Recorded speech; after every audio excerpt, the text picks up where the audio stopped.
You still think it's appropriate to call the yen a safe haven? No, I don't think we could call yen or Japan a safe haven as a currency. Japan has the biggest debt to GDP in the world, and the Japanese government has no plan to balance its budget. So how can you call that such currency a safe haven? That's a very good question, Takuji. So you don't think it's appropriate to call the yen a safe haven. Are you surprised, therefore, by the moves that we're seeing in the currency?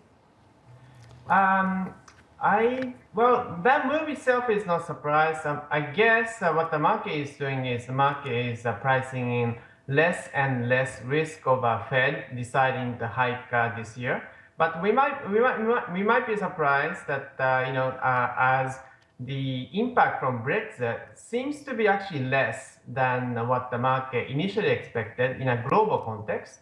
So yen is more or less stable, and the Fed may start to feel that they can actually risk a hike. So Takuji, it's Akiko here in Singapore. So you're saying the impact from Brexit is not as big as you expected on the dollar yen? Just want to clarify what you mentioned there.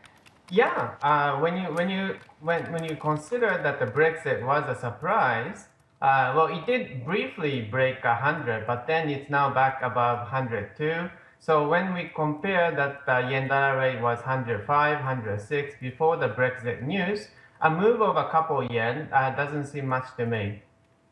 So when you consider that here, because we're looking at the Tankan survey out today, this was a survey that was done prior to the Brexit vote. We saw the market moves, we saw the currency moves there as a result. How do you expect sentiment among these big manufacturers to deteriorate as a result looking forward?